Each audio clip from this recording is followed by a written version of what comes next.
चला आता यनादेश काय आहे ते आपण या ठिकाणी पाहूया. ठीक आहे, यनादेश म्हणायचं कशाला. ठीक आहे, याच्या अगोदर आपण पहा दीर्घादेश पाहिला, गुणादेश पाहिला आणि वृद्धादेश पाहिला. आता कोणता आदेश पाहायचा आहे आपल्याला?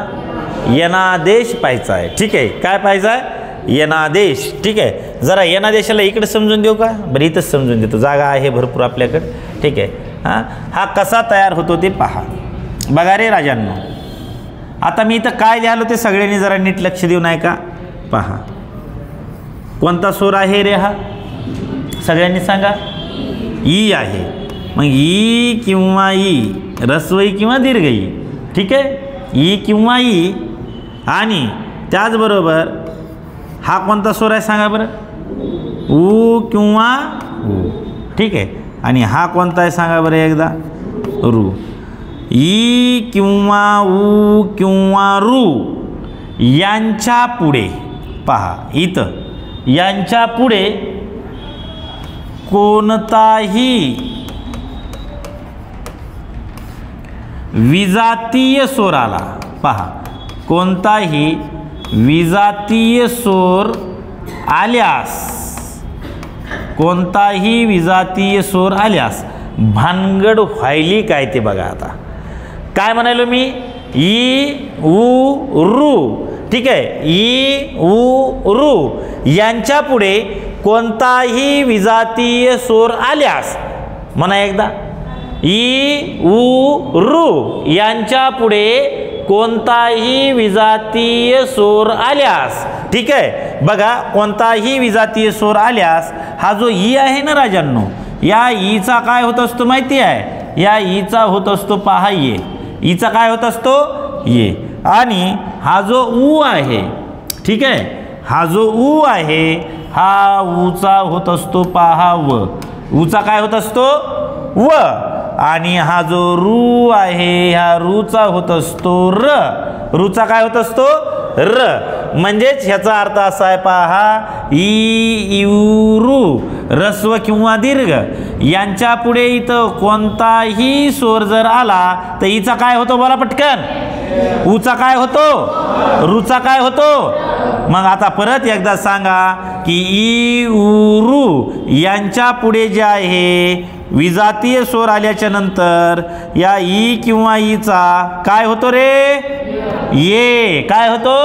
ये. आणि या ऊ किंवा या ऊ चा काय होत असेल? व. आणि या रूचा काय होतो रे बाबा? र. कधी कधी कधी यांच्या पुढं विजातीय स्वर आल्यास, यांच्या पुढं काय आल्यास? विजातीय स्वर आल्याच्या नंतर जे आहे बघा, या ईचा काय होतो? ऊचा काय होतो? रूचा काय होतो? आणि यालाच मग काय म्हणायचं असतं आपण? यनादेश. यालाच काय म्हणायचं पूर्व हो? यनादेश असं म्हणायचं. आलं लक्षामध्ये? ठीक आहे. चला परत एकदा मला सांगा की या ठिकाणी ईच्या पुढे कोणताही विजातीय स्वर आला तर या ठिकाणी ई किंवा ईचा काय तयार होतो रे दादा? ये तयार होतो. ऊ किंवा ऊचा काय तयार होतो? व तयार होतो. आणि या रूचा काय तयार होतो? र तयार होतो. रूचा काय तयार होतो? र. यालाच काय म्हणायचं असतं? यनादेश असं म्हणायचं असतं. काय म्हणायचं असतं याला? यनादेश. आता ह्याच्यासोबत आणखीन एक गोष्ट या ठिकाणी समजून घ्या पहा. ठीक आहे, आता मला वाटायला हे सर खालीच समजून सांगावं काही की. ठीक आहे, बघा इथं समजून सांगतो आता. बरं इथं सांगतो. ठीक आहे, पहा यनादेश याच्यासोबतच एक आहे पहा संप्रसारण. आणि हे संप्रसारण अनेकदा परीक्षेमध्ये विचारलेलं पण आहे. आता संप्रसारण म्हणायचं कशाला आणि यनादेश म्हणायचं कशाला? तुम्ही कुठलाही पेपर जर काढला, तुम्ही आता डायरेक्ट प्रश्न सोडवायला सुरू करायचे. लक्ष देते परीक्षेत पडलेले राज्यसेवा असू, कंबाईन असू, ठीक आहे, त्याचबरोबर पोलीस भरती असू, कुठलीही असू, दनादन दनादन तुम्ही प्रश्न सोडवायला सुरू करायचं. तुम्हाला अडचण काहीच येणार नाही. पहा संप्रसारण म्हणजे काय तर इकडे लक्ष द्या. ज्याही वेळेला इथं आता मी इथं ये घेतला, ठीक आहे, बघा पूर्व हो, हा काय आहे रे? ये. हा काय आहे रे? आणि हा काय लिहिलाय र, बरं का. आता संप्रसारण म्हणजे काय, तर ज्या वेळेला ह्या एचा ई होतो, वचा उ होतो आणि रचा रू होतो, रचा रू होतो. बघा, एचा वचा आणि रचा, अशा वेळेला त्याला काय म्हणायचं, बोला बोला पटकन, काय म्हणायचं त्याला, संप्रसारण असं म्हणायचं. काय म्हणायचं त्याला, संप्रसारण असं म्हणायचं. ठीक आहे. आणि ईचा ए झाला, पहा ईचा काय झाला इथं, मग ह्या ए वरून काय म्हणायचं त्याला, यनादेश.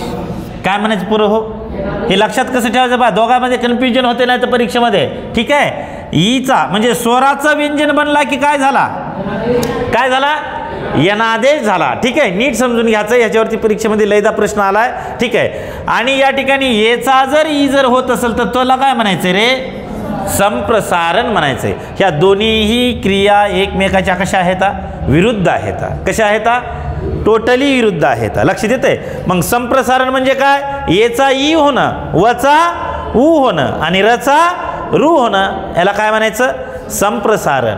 आणि ईचा ए होणं आणि उचा व होणं आणि रुचा र होणं, ह्याला काय म्हणायचं, यनादेश. आता आपल्याला काय शिकायचं आहे, यनादेश. यनादेशाच्या नंतर खाली संप्रसारणाची देखील उदाहरणं त्या ठिकाणी घेतो पहा. ठीक आहे, आलं लक्षामध्ये. बघा आता या ठिकाणी जे आहे काय म्हटले रे, ई उ रू याबद्दल अनुक्रमे, काय म्हटले, अनुक्रमे. ई बद्दल काय होतो, अनुक्रमे.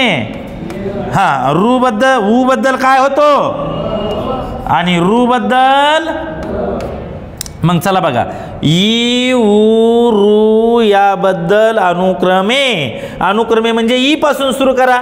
हा, अनुक्रमे ईचा काय होतो, उचा काय होतो आणि रूचा काय होतो.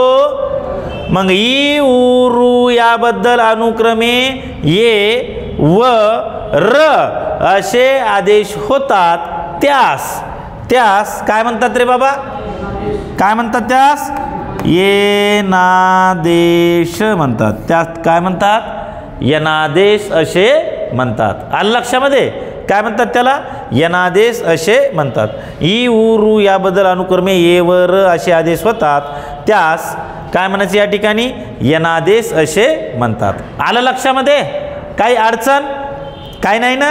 ठीक आहे, चला नेक्स्ट पुढचं पहा. आता काय सांगतो ते, आता ओळखावा कसा, यनादेश ओळखावा कसा, तर संधी झालेल्या शब्दामध्ये काय येत असेल रे पोरो हो, ये येत असेल, बराबर आहे, व येत असेल आणि काय येत असेल त्याच्यामध्ये, र येत असेल, बराबर आहे. असाच तो काय करायचा, ओळखायचा. ठीक आहे, आलं लक्षामध्ये. चला आता पुढचं बघा इथं. चला आता पहिला मुद्दा या ठिकाणी पहा, ईच्या पुढं जर अ जर आला, आज सजातीय स्वर आहे की विजातीय आहे, का बोला, विजातीय आहे. मग या ईचा काय होईल रे, आणि त्याच्यामध्ये हा स्वर काय होईल, पुढचा स्वर त्याच्यामध्ये मिसळून जाईल. आला का लक्षात, आलं लक्षात. ठीक आहे, परत एकदा या ठिकाणी इकडे नीट लक्ष देऊ नये का पहा. बघा, ई किंवा ई यांच्या पुढे इथं कोणताही कसला स्वर आला म्हणालो मी, विजातीय स्वर आला, बराबर आहे. पहा, उ किंवा उ आणि रू यांच्या पुढे इथं कोणताही विजातीय स्वर जर आला, ठीक आहे, तर या ठिकाणी या ईचा काय होणार आहे पोरं हो, काय होणार आहे, ये. उचा काय होणार आहे, व. आणि रूचा काय होणार आहे म्हणालो, र. आणि हे असं तयार झाल्याच्या नंतर या ए मध्ये, या व मध्ये आणि या र मध्ये हा पुढचा सूर यांच्यामध्ये येऊन काय होईल तर मिसळेल. आलं लक्षामध्ये. म्हणजे यांची पाये कशी आहेत, मोडलेली आहेत की सरळ आहेत, मोडलेली आहेत. आणि ईचा काय होतोय म्हटलं तर असाच ये होतो म्हणायचं. तुम्ही जर म्हणले का ह्या ईचा असा ये होतो म्हणून, मग काट्याच आहेत पा. लक्षात येते, असा ये होतंय की असा ये होतंय. मग या ऊचा असा व होतो की हा असा होतो, पाय मोडलेला होतो. रूचा काय व्हायलाय, पाय मोडलेला र, पाय मोडलेला र आहे, हा र आहे रे बाबा, र काय आहे हा र, आलं लक्षामध्ये? ठीक आहे, चला पुढचं सांगूया एकदा. हां चला एक एक गोष्ट आता समजून घेऊयात. बघा आता एक उदाहरण तुम्हाला या ठिकाणी समजून देतो याचं. बघा कुठं देऊ समजून, इथं लक्षात घ्या. बघा शब्द लिहिला आता पहा या ठिकाणी मी, प्रीती अधिक अर्थ, प्रीती अधिक अर्थ. सगळ्यांनी इकडे लक्ष द्या दादांनो, पहा आता प्रीती अधिक अर्थ हा विग्रह बरोबर की प्रीती अधिक अर्थ हा विग्रह बरोबर. तर हा जो आहे संस्कृत विग्रह आहे. कसला विग्रह आहे? संस्कृत विग्रह आहे. आणि हा जो दिलेला आहे हा आपला मराठी भाषेतला विग्रह आहे. लक्षात येते का? ठीक आहे, जो आपल्या पाठ्यपुस्तकामध्ये दिलेला आहे. म्हणून महाराष्ट्र लोकसेवा आयोगाने MPSCनं याचं उत्तर हे खालतं दिले, प्रीती अधिक अर्थ. आता प्रीती अधिक अर्थ बरोबर शब्द काय तयार होईल रे? काय तयार होईल सांगा बरं? प्रीत्यर्थ. आता कसा तयार होतो तो मुद्दा आपल्याला या ठिकाणी पाहायचा आहे. चला सगळ्यांनी मला उत्तर द्या. पहिल्या पदाचा शेवटचा वर्ण कोणता आहे? कोणता ई आहे? कोणता आहे? दीर्घ ई. आणि त्याच्या पुढं काय आलाय रे? इथं काय आलाय त्याच्या पुढं? मग मला सांगा आता या ठिकाणी ईच्या पुढं जर ई जातीय स्वर जर आला तर ह्या ईचा काय होतो? ह्या ईचा काय होतो? ईचा काय होतो? ये. हा ये जर झाला तर हा अ कुणाचा येऊन मिसळतो या ये मध्ये. बरोबर आहे? ठीक आहे, बघा परत एकदा ह्या कन्सेप्ट समजून घ्या. पहा काय म्हटलं या ठिकाणी, ई उ रू यांच्या पुढे कोणताही विजातीय स्वर जर आला तर या ईचा काय होतो? ऊचा काय होतो? आणि रूचा काय होतो? आणि पुढील स्वर त्याच्यामध्ये मिसळतो, पुढील स्वर त्याच्यामध्ये मिसळतो. बरोबर आहे? या ईचा काय झाला इथं आणि त्याच्यामध्ये काय मिसळला? हा स्वर जर मिसळला तर दोघाचं काय तयार झालं या ठिकाणी? ये तयार झालं. काय तयार झालं? ये तयार झालं. ठीक आहे, आता हे ये तयार झालं हे ठीक आहे. बघा आता इथं भानगड काय व्हायली ते नीट समजून घ्या रे. ठीक आहे, बघा काय तयार व्हायली ती भानगड.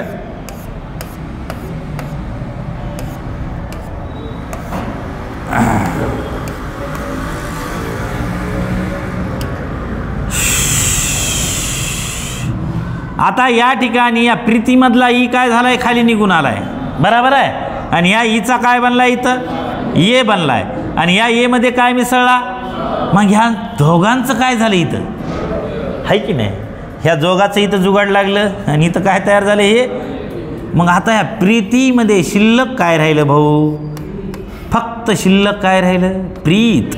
काय शिल्लक राहिलं? कारण त्या प्रीतीमधला ई निघून गेला. बरोबर आहे? आणि शिल्लक काय राहिला?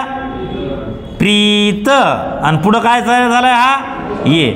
आता मला सांगा की हा जो अ जो आहे हा हा आतमधला कशामध्ये मिसळलेला आहे? आपण ये मध्ये मिसळलेला आहे. मग इथं वरी शिल्लक काय राहिला रे? काय शिल्लक राहिला? थ. बरोबर आहे? मग आता मला एक गोष्ट सांगा, हा अर्धा त आहे, हा अर्धा त कुणाला जोडावं लागेल? कुणाला जोडावं लागेल? मग जोडा ना, प्रीत्य थ. मग प्रीती अधिक अर्थ बरोबर शब्द काय तयार झाला बोला?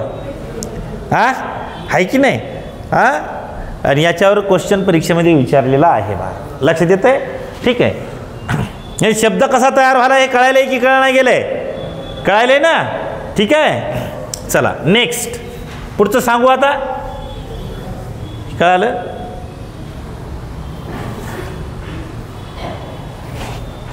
घ्या बरं पटपट.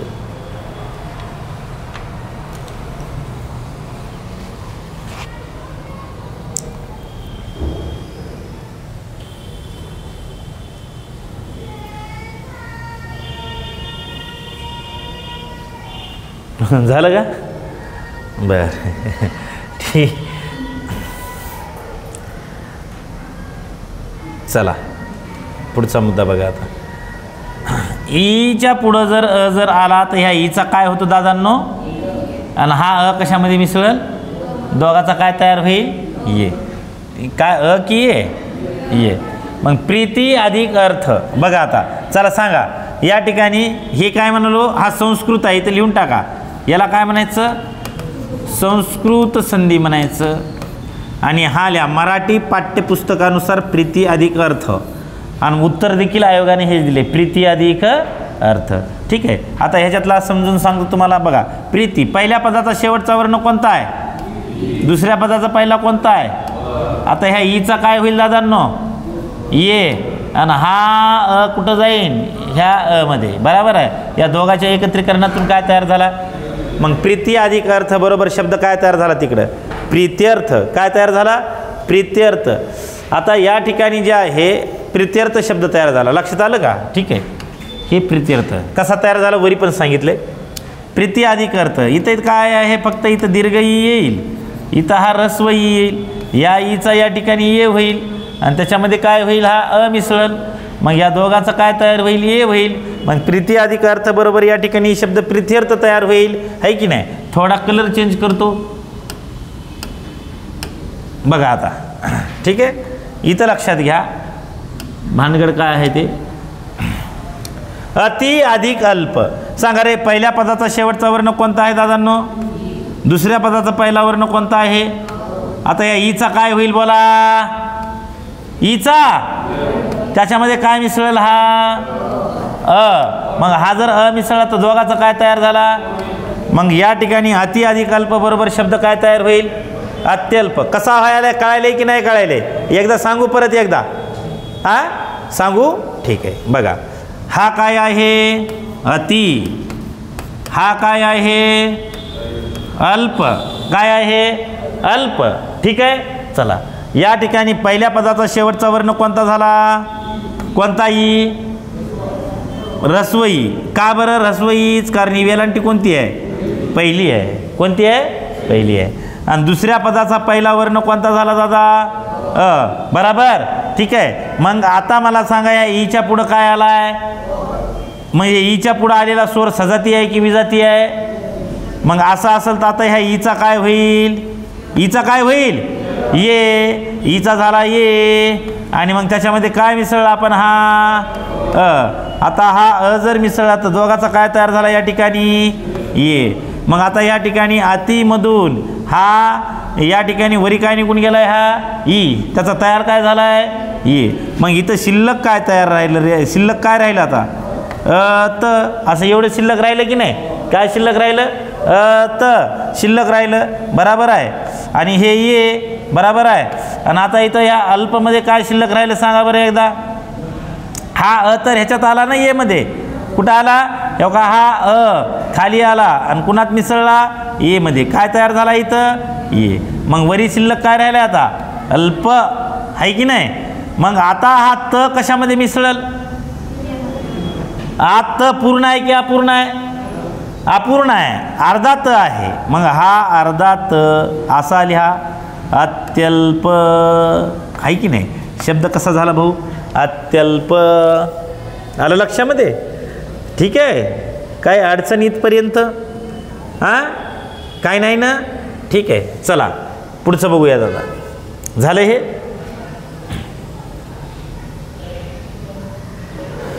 बघा, अधि अधिक अयन, अधि अधिक अयन. पहिल्या शब्दाचा शेवटचा वर्ण कोणता आहे, ई. दुसऱ्याचा कोणता आहे, आता ह्या ईचा काय होईल बोला, ईचा काय झालाय, ये. आणि हा कशात मिसळल, या ये मध्ये. दोघाचं काय होईल, मग अधि अधिक अयन बरोबर शब्द काय तयार होईल, अध्ययन. कसं अध्ययन व्हायला कळायले, हा कोणतं अध्ययन समजायले नाही हे. ठीक आहे. चला पुढे एकदा ह्याचं का करायचं आहे सगळं विश्लेषण, नको ना.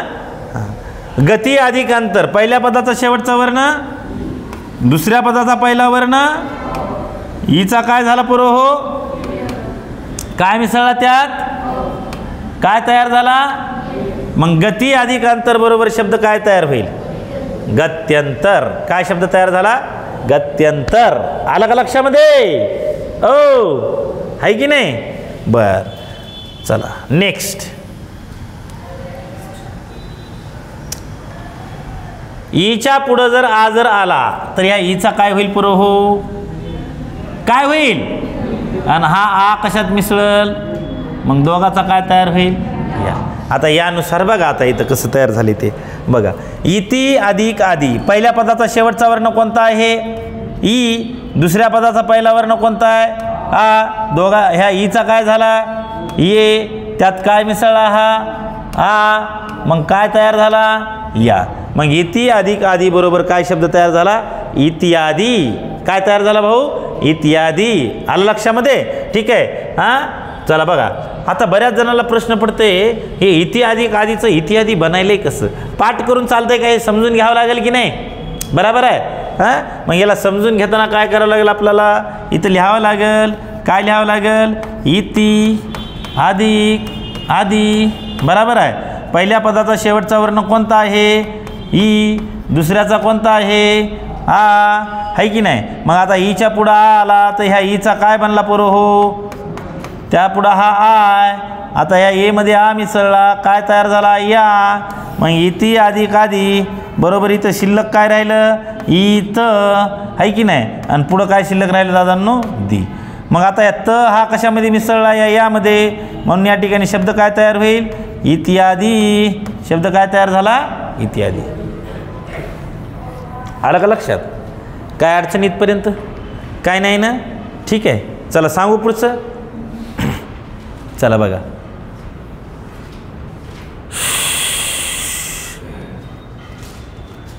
अति अधिक आनंद, पहिल्या पदाचा शेवटचा वर्ण, दुसऱ्या पदाचा पहिला वर्ण, मग ई मध्ये काय मिसळला, ईचा काय झाला आणि त्याच्या पुढं काय आला, या दोघाचा काय तयार होईल या. अति अधिक आनंद बरोबर शब्द काय तयार झाला अत्यानंद, काय तयार झाला अत्यानंद. वृद्धी अधिक आदेश, पहिल्या पदाचा शेवटचा वर्ण ई, दुसऱ्या पदाचा पहिला वर्ण आ, मग या ईचा काय बनल ये, हा आ काय होईल याच्यात मिसळल, दोघाचा काय तयार होईल आ. मग वृद्धी अधिक आदेश बरोबर शब्द काय तयार होईल वृद्ध्यादेश, काय होईल वृद्ध्यादेश. वी अधिक आसंग, पहा बऱ्याच जणांना ह्याचा प्रश्न पडतो की वी अधिक आसंग, ह्याला स्टार करा आधी, महत्त्वाचा शब्द आहे वी अधिक आसंग, ठीक आहे, वी अधिक आसंग, ठीक आहे. आता हा वी अधिक आसंग कसा तयार होते ते पहा. हा आहे वी, पुढं काय लिहिलं इथं आसंग, पहिल्या पदाचा शेवटचा वर्ण कोणता आहे ई, दुसऱ्या पदाचा पहिला वर्ण कोणता आहे, मग या ईचा काय व्हायला आहे, त्याच्या पुढं काय व्हायला आहे आ आलाय, या दोघाचा काय तयार झाला दादांनो, काय तयार झाला या. मग या वी मधला या ठिकाणी निघून काय गेलाय ई, मग वरी इथं शिल्लक काय राहिले फक्त व, अर्ध व शिल्लक राहिले, म्हणजेच आपलं व्यंजन शिल्लक राहिले. आणि आता इथं काय शिल्लक राहिले रे, ह्या आ इकडं आलाय म्हणजे इथं शिल्लक काय राहिलं संघ, बरोबर आहे, इथला काय घेतला संघ. मग आता या वचं काय होईल, काय होईल व्या, आणि हे संघ, व्यासंग, आहे की नाही. मजा येते की नाही समजू लागल्यावर. वी अधिक आसंग बरोबर व्यासंग, आहे की नाही. चला नेक्स्ट पुढचं सांगू. प्रति अधिक आरोप, प्रति अधिक आरोप. आता या ठिकाणी ह्याचं इथं लिहून घ्या, ई अधिक आ अधिक ईचा झाला ये, त्याच्यात मिसळला आ, दोघाचा तयार झाला या, आणि शब्द तयार झाला व्यासंग. प्रति अधिक आरोप, पहिल्या पदाचा शेवटचा वर्ण आहे ई, दुसऱ्याचा आहे आ, ठीक आहे, ईचा होतो ये, त्यात मिसळला आ, दोघाचा तयार झाला या, ठीक आहे. मग प्रति अधिक आरोप बरोबर या ठिकाणी शब्द काय तयार झाला प्रत्यारोप, काय तयार झाला, कसा तयार झाला कळालंय ना, ठीक आहे. परत परत सांगायची काय गरज नाही ना. चला आता पहा कोणता आदेश पाहायलो आपण, यनादेश, काय पाहिलोत यनादेश. चला आता पहा अति अधिक उत्तम, शब्द स्टार करा अति अधिक उत्तम, ठीक आहे. बघा तर या ठिकाणी हो का हे ईच्या पुढे जर ऊ जर आला तर इथं सांगितले पहा ईचा काय होते, ईचा काय होते पोरं हो, आणि त्यात काय मिसळला हा ऊ, दोघाचा काय तयार होईल यू होताना यूला उकार हा पहिला यालाय की दुसरा यालाय, बघा बरं एकदा कोणता यालाय, का बरं, कारण ह्याच्यामध्ये कोणता ऊ आहे ऱ्हस्व ऊ. लक्षात येतंय. शुद्ध शब्द ओळखा म्हणते ते आपल्याला परीक्षेमध्ये बरं का. ठीक आहे, म्हणून या ठिकाणी ही गोष्ट लक्षात ठेवायची आपण. बघा, अति अधिक उत्तम. ठीक आहे, अति अधिक उत्तम तुम्हाला खाली आधी तयार करून दाखवतो आणि त्याच्यानंतर मग वरती लिहितो. पहा, अति अधिक उत्तम. चला सगळेजण बोला. पहिल्या पदाचा शेवटचा वर्ण ई, दुसऱ्या पदाचा पहिला वर्ण ऊ. कोणता आहे? ऊ आहे ना. मग आता मला दुसऱ्या पदाचा पहिला वर्ण कोणता आहे? ऊ आहे. बरोबर आहे. मग आता मला सांगा, हा सजातीय स्वर आहेत की विजातीय स्वर आहेत? विजातीय स्वर आहेत. मग या ईचा काय बनल रे पोरो? हो, ये. त्यात काय मिसळला? हा ऊ. दोघाच्या एकत्रीकरणातून शब्द काय अक्षर काय तयार झालं? यू. आता या ठिकाणी अति जे आहे, या अतिमधला काय निघून गेला आहे? मग इथं शिल्लक काय राहिला आहे? अत. आणि आता या उत्तम मधला या ठिकाणी ऊ आला आहे निघून. बरोबर आहे. आणि इथं काय शिल्लक राहिला आहे? तम. काय शिल्लक राहिला आहे? तम. जोडा शब्द आता. ठीक आहे. आता हा त जर यूला जर जोडला तर काय होईल रे पोरो? हो, अत्यू. आणि हे तम. शब्द काय तयार झाला? अतिउत्तम. काय तयार झालं? अतिउत्तम. आलं का लक्षामध्ये? ठीक आहे. इथपर्यंत कुणाच्या मनामध्ये काही शंका काय नाही ना? ठीक आहे. मग अतिउत्तम शब्द कसा तयार झाला हे कळालं सगळ्यांना? काय अडचण नाही ना? ठीक आहे. चला नेक्स्ट. नीट समजून घ्यायचं बरं का हे. आलं लक्षामध्ये? हां, चला बघा आता इथं पुढचं. अभि अधिक उदय. शब्द स्टार करा पुरं. हो, शुद्ध शब्द ओळखा म्हणते ते. ठीक आहे. काय ओळखा म्हणते? शुद्ध शब्द. बरं, या उत्तम मधला डबल तच लिहायचा. आलं का लक्षात? महत्व असेल. पहा, महत्व मध्ये डबल त येते. महत्व. उत्तम आहे की नाही? उत्तर आहे की नाही? उत्तर डबल त वाले आहेत हे. लक्षात घ्यायचं, नाहीत मग आपला घोटाळा होईल. कळाले? हां, ठीक आहे. चला बघा, या ठिकाणी काय? अति अधिक उत्तम. अति अधिक उत्तम त्याचं सांगितलं वाटायला मी. ठीक आहे. इथं भराय ह्याला. आता पहिल्या पदाचा शेवटचा वर्ण काय आहे? दुसऱ्याचा काय आहे? ईचा काय झाला? त्यात काय मिसळला? दोघाचा काय तयार झाला? यू. मग अति अधिक उत्तम बरोबर शब्द काय तयार झाला? अतिउत्तम. काय तयार झाला या ठिकाणी? अतिउत्तम. कसा तयार झाला ते इथं सांगितलंय खाली. ठीक आहे. बघा आता इथं अभि अधिक उदय. तुम्हाला परीक्षेमध्ये काय करायला माहिती आहे का ते? हो का, हे असा विचारला प्रश्न परीक्षेमध्ये. शुद्ध शब्द ओळखा. हा अभ्युदय शुद्ध शब्द आहे का? हा अभ्युदय शुद्ध शब्द नाही. मग अभ्युदय हा शुद्ध शब्द कसलाय? अभ्युदय हा शुद्ध शब्द असलाय. मग असलाच का आहे? त्याचं कारण बघा आता इथं कळतंय त्याचं कारण. आलं लक्षामध्ये? बघा, मी या ठिकाणी शब्द लिहिला अभि अधिक उदय. अभि अधिक उदय. ठीक आहे. सांगा रे, पहिल्या पदाचा शेवटचा वर्ण काय आहे दादा? दुसऱ्या पदाचा पहिला वर्ण. मग आता या ठिकाणी ईच्या पुढं ऊ आलाय म्हणजे या ईचा काय होईल? ये. आणि त्यात काय मिसळला? हा ऊ. मग या ठिकाणी जे आहे या दोघाच्या एकत्रीकरणातून काय तयार झाला? आणि हा इथं शिल्लक राहिलेला काय आहे? अभि मधला ई निघून गेलाय. मग इथं शिल्लक काय राहिलाय? अभ. बरोबर आहे. ठीक आहे. आणि पुढे इथं या उदय मधला इथं शिल्लक काय राहिलाय? दय. काय शिल्लक राहिलाय? दय. जोडा यायला. आता हा भ मध्ये आपण यू जर मिसळला तर याच्यामध्ये अर्धा भ काढावा लागेल. आणि हा यू आणि हे दयला दय. शब्द काय तयार झाला? अभिउदय. काय तयार झाला? अभिउदय. लक्षात आले? अभिउदय. अभ्युदय म्हणजे काय? अभ्युदय म्हणजे उत्कर्ष, भरभराटी. हा त्या शब्दाचा अर्थ होतो. उत्कर्ष किंवा भरभराटी. आलं लक्षामध्ये? ठीक आहे. काय अडचण इथपर्यंत? काय नाही ना? ठीक आहे. पुढचं सांगू? काय सांगू पुढचं? राहिलेलं सांग म्हणावं गपचीप. आहे की नाही? सांगा. पहिल्या पदाचा शेवटचा वर्ण काय दादा? दुसऱ्याचा काय आहे? याचा काय झाला? येतात काय मिसळला? दोघाचं काय तयार झालं? मग अभि अधिक उदय बरोबर शब्द काय तयार झाला?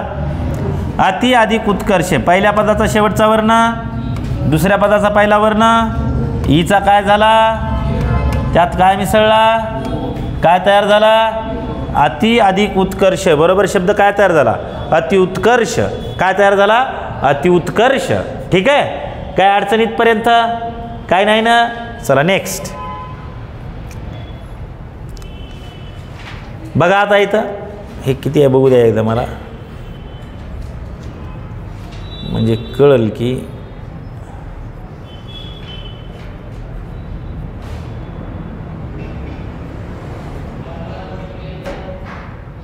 आता काय करूयात माहिती आहे का.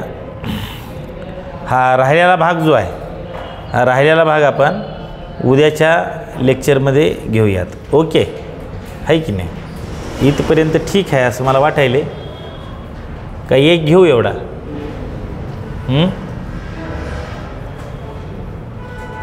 कुठपर्यंत आलतो आपण, इथपर्यंत ठीक आहे. 10:30 झालेत.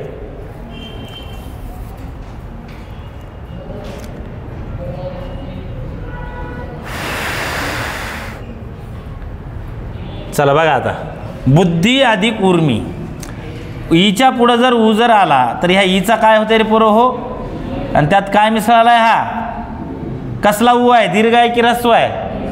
मग या ठिकाणी त्याचा यू कसा वाला आहे, दीर्घ. या ये मध्ये काय मिसळाला आहे, आपण दीर्घ उकार मिसळायलो. ठीक आहे. मला असं वाटतंय हे आजच्या दिवस आपण थांबूच इथं. ठीक आहे. हां हे जर राहिलेलं जे आहे हे पुढच्या लेक्चरमध्ये घेऊयात, पुढं कंटिन्यू करूया याला. ठीक आहे. ओके.